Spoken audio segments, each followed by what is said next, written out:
మన ప్రభువైన యేసుక్రీస్తు నామంలో అందరికీ వందనాలు. ఈరోజు దేవుని వాగ్దానం, పరిశుద్ధాత్మను పొందుడి. యోహాను రాసిన సువార్త 20వ అధ్యాయం 22వ వచనం. ప్రియ సహోదరి సహోదరులారా, మన విశ్వాస ప్రయాణంలో తండ్రి అయిన దేవుడు, కుమారుడైన దేవుడు, పరిశుద్ధాత్ముడైన దేవుడు త్రిత్వంలో ఏకత్వం కలిగిన యేసు ప్రభును బట్టి, మా వాగ్దానం చూస్తున్న బిడ్డలను బట్టి, మా మంచి కాపరికి నిండు స్తోత్రములు. ప్రభువు ఆరోహణమైపోతూ మనలను అనాథలుగా విడవక, నేను తిరిగి వచ్చినంత వరకు పరిశుద్ధాత్మ దేవుడు తన కృప కింద మనలను అప్పగించిపోయెను. కొందరికి పరిశుద్ధాత్మ దేవుడు ఉన్నాడనేది తెలియదు. పరిశుద్ధాత్మ దేవుడే మనలను సర్వసత్యంలోనికి నడిపించి, ఆయనను స్తుతించాలన్నా, వాక్యం ధ్యానించాలన్నా, ప్రార్థించాలన్నా పరిశుద్ధాత్మతోనే సాధ్యము. అందుకని ప్రభువు మీరు అడిగితే పరిశుద్ధాత్మను పొందుకోగలుగుతారు. పరిశుద్ధాత్మను పొందుకోవడం అనేది సంఘమునకు, కుటుంబానికి, విశ్వాసికి చాలా ప్రాముఖ్యమైనది. తప్పకుండా పరిశుద్ధాత్మను పొందుకోవాలి. నీలో ఆత్మతృష్ణ కలగచేసి ప్రభు రక్తంతో శుద్ధీకరణ జరిగించి నీవు స్తుతించుచుండగా ఆత్మవశంలోనికి నడిపించి పరిశుద్ధాత్మ నింపుదల జరుగుటకు నిన్ను నడిపిస్తాడు.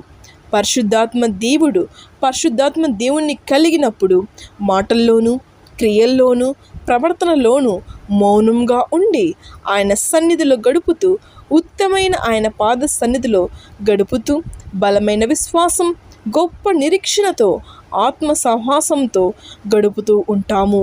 ఆమేన్. గడుపుతూ ఉంటాడు. ఆమేన్. ప్రార్థించుకుందాం. పరిశుద్ధుడా, ప్రేమగల తండ్రి, కృపగల దేవ, నీకు వేలాది స్తోత్రాలు. యేసయ్యా, నువ్వు ఇచ్చిన వాగ్దానానికి నీకు స్తుతి స్తోత్రం. నైనా పరిశుద్ధాత్మను పొందుడి అంటున్నావు నైనా తండ్రి. నిజంగానైనా తండ్రి, నీ వైపునైనా తిరిగినైనా నిన్ను స్తుతించుకునే సమయం, నిన్ను ప్రార్థించుకునే సమయం నైనా తండ్రి మా అందరికీ నువ్వు దయచేస్తావని అడుగుచున్నాను. యేసయ్యా, నీ వైపు చూస్తూ ఇంకా మేము బలంగా నైనా తండ్రి, నీ వైపు మేము చూసేలాగా మమ్మల్ని నడిపించుకో యేసయ్యా. నీకు స్తోత్రం నైనా తండ్రి. నీలో ఇంకా మేము బలపడాలి యేసయ్యా తండ్రి. నీ అద్భుతమైన కార్యాలు మేము చూడాలి యేసయ్యా. నీ దర్శనం మేము పొందుకోవాలి యేసయ్యా. నేను తండ్రి యేసు స్వామి, నీకు స్తోత్రం నైనా తండ్రి. యేసయ్యా, నీకు స్తుతి స్తోత్రం నైనా తండ్రి. నీ వైపు నైనా తండ్రి మమ్మల్ని నైనా నడిపించుకుంటామని అడుగుచున్నాను యేసయ్యా. నీకు స్తోత్రం నైనా తండ్రి. అనేక మందికి నైనా తండ్రి మేము ఆశీర్వాదకరంగా మమ్మల్ని నిలబెడతామని అడుగుచున్నాం యేసయ్యా తండ్రి. ఎవరెవరి ప్రార్థన వింటున్నారో యేసయ్యా, ఈ రోజు నుంచి ఆ బిడ్డలో మార్పుని కలగచేస్తామని అడుగుచున్నాను యేసయ్యా. నీ వైపు మోకరించి వాళ్ళు ప్రార్థించేలాగా ఆ బిడ్డలు నడిపించుకుంటామని అడుగుచున్నాను యేసయ్యా. నీ దర్శనం ఆ బిడ్డలు పొందేలాగా నువ్వు నడిపించుకో యేసయ్యా. నీకు స్తోత్రం నైనా తండ్రి. నిజంగానైనా తండ్రి, నీ ఎందు మోకరించి ప్రార్థిస్తేనైనా తండ్రి మాకు ఎంతో సంతోషకరణమైనా తండ్రి. నీ వైపు నేను మోకరిస్తేనే అన్నీ మాకు ప్రతిదీ సాధ్యమేనైనా తండ్రి. అది మేము తెలుసుకోలేక వ్యర్థమైన పనులలో, వ్యర్థమైన దానిలో మనసు పెడుతున్నాం. కానీ నీ వైపు మేము కొద్దిసేపైనా నీకు సమయం ఇవ్వలేకపోతున్నాం యేసయ్యా. మమ్మల్ని క్షమిస్తాను అడుగుచున్నాను యేసయ్యా. నీకు స్తోత్రం నైనా. ఎవరెవరునే ఈ ప్రార్థనను వింటున్నారో, ఏ సమస్యలలో ఉన్నారో, ఏ కుటుంబ ఇబ్బందులు ఉన్నారో, ఏ కష్టంలో ఉన్నారో, ఏ ఆర్థిక ఇబ్బందులు ఉన్నారో, ఏ విషయంలో బిడ్డలు కుమిలిపోతున్నారో నైనా తండ్రి, ఎందుకు నా ఈ జీవితం అనుకుంటున్నారో యేసయ్యా, ఏ దానిలో నిరాశలో ఉన్నారో బిడ్డలు నైనా తండ్రి, అనారోగ్యాలతో ఎవరెవరు బాధపడుతున్నారో దాని నుంచి విడుదల దయచేయి యేసయ్యా. నీకు స్తోత్రం నైనా తండ్రి. ఆ బిడ్డల మీద నీ కృప, నీ కనికరం ఆ బిడ్డల మీద చూపించి యేసయ్యా. నీకు స్తోత్రం నైనా. ఇప్పుడే ఈ క్షణమేనైనా తండ్రి వాళ్ళకు విడుదల దయచేస్తాను అడుగుచున్నాను యేసయ్యా. ఎవరు కన్నీరు విడుస్తున్నారో నైనా తండ్రి, ఈ బాధల నుంచి మాకు విడుదల దయచేయి యేసయ్యా అని ఎవరు మొరపెడుతున్నారో యేసయ్యా, వాళ్ళకి విముక్తిని దయచేయి యేసయ్యా. నీకు స్తోత్రం నైనా. కనురేపు పాటులో నువ్వు అద్భుతమైన కార్యాలు చేసే దేవుడవునైనా తండ్రి. నీ చెంగు ముట్టుకుంటే నేను స్వస్థపరిచిన దేవుడవి యేసయ్యా నైనా తండ్రి. యేసు స్వామి, నీకు స్తోత్రం నైనా. అనేకమైన అద్భుతమైన కార్యాలు చేసావు దేవ బిడ్డల ఎడలనైనా తండ్రి. ఈరోజు మా ఎడలని అద్భుతమైన కార్యాలను జరిపిస్తావు నైనా తండ్రి.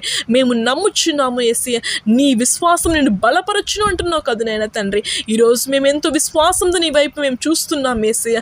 నా దేవుడు ఒకరోజు నన్ను నిలబెడతాడు అనే ధైర్యంతో మేమైతే ఉన్నాము యేసయ్య తండ్రి. నువ్వే మమ్మల్ని బలపరచునైనా తండ్రి. నీ అద్భుతమైన కార్యాలు మాటలు జరిపించి యేసయ్య. యేసు స్వామి నీకు స్తోత్రంనైనా తండ్రి. నీ దర్శనమునైనా తండ్రి మాకు దయచేస్తాను అడుగుచున్నాను యేసయ్య. యేసు స్వామి నీకు స్తోత్రంనైనా తండ్రి. నేను ఈ ప్రార్థన వింటున్న ప్రతి బిడ్డను దీవించు, ప్రతి బిడ్డను ముట్టునైనా తండ్రి. ఎవరు ఏ ఇబ్బందులలో ఉన్నారో యేసయ్య దాని నుంచి విడుదల దయచినైనా తండ్రి. ఎగ్జామ్స్కి ప్రిపేర్ అవుతున్న బిడ్డల జ్ఞాపకం చేసుకో, మంచి జ్ఞాపశక్తిని బిడ్డలకు దయచినైనా తండ్రి. బిడ్డలు ఎటువంటి నేను భయపడకుండా జడియకుండా నేను తండ్రి ఆ బిడ్డలను ధైర్యాన్ని దయచేస్తాను అడుగుచున్నాను యేసయ్య. యేసు స్వామి నీకు స్తోత్రమేనా. ప్రతి బిడ్డను నువ్వు దీవించి ఆశీర్వదిస్తామని నజరేయుడగు యేసు క్రీస్తు నామమున ప్రార్థిస్తున్నాను మా తండ్రి. ఆమేన్.